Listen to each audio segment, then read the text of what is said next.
মধুপুর নামে একটা ছোট্ট গ্রাম ছিল। সেই গ্রামে অনেক বসতি বাস করত। রতন এই বছর তার জমিতে কলা গাছ লাগিয়েছে। সেই কলা গাছে সে খুবই পরিচর্যা করে। বলছি কলা গাছগুলো তো খুবই ভালো হয়েছে। আল্লাহ করে যদি কলার কাঁদিগুলো ভালো ধরে তাহলে একটু লাভ হবে।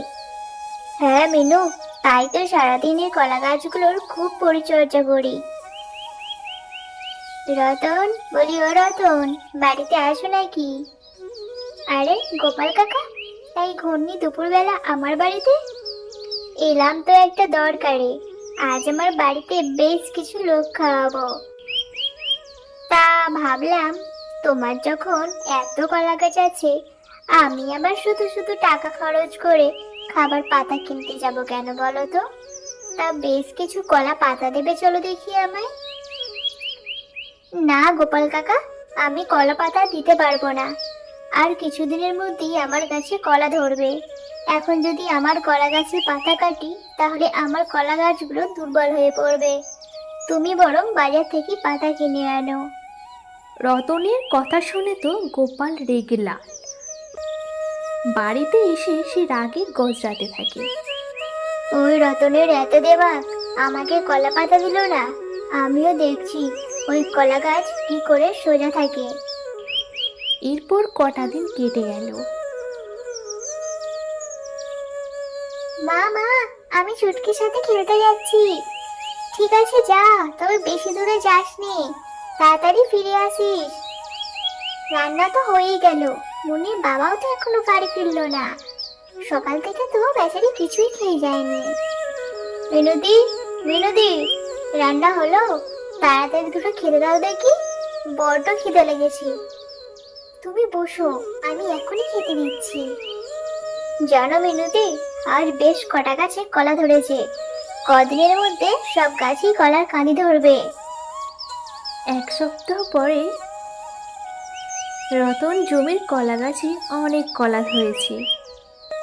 ওইদিকে গোপাল তার অপমানের জন্য রাতের বেলা গিয়ে সে আর তার একটা চেলা গিয়ে সব কলা গাছ থেকে কলা ছিঁড়ে নষ্ট করে দিয়েছে। সকালবেলা রতন কলা বাগানে গিয়ে খুবই অবাক হয়ে যায় তার কলা বাগান দেখে। সে কান্নায় ভেঙে পড়ে, কিন্তু কে এমন কাজ করেছে রতন বুঝতে পারছিল না। এরপর রতন খুবই খারাপ সময়ের মধ্যে দিন কাটায়।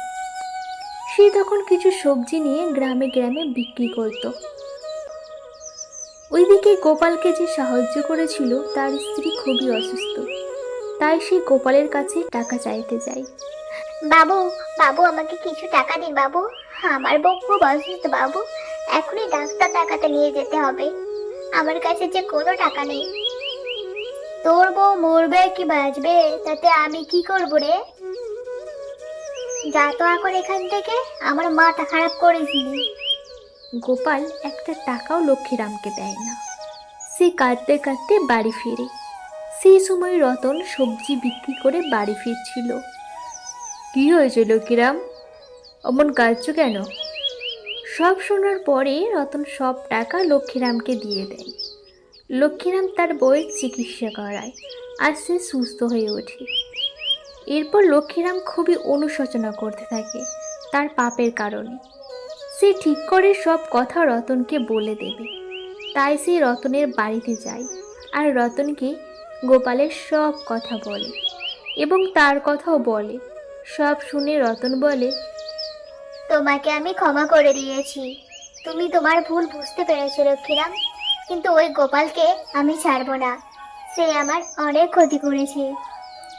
এরপর গ্রামের পঞ্চায়েতে বসায় রতন আর গোপালের বিচার হয়। বিচারের রায় অনুযায়ী গোপালের কলা বাগানে যতটা ফসল নষ্ট হয়েছে তার দ্বিগুণ পরিমাণ টাকা তাকে জরিমানা দিতে হবে রতনকে।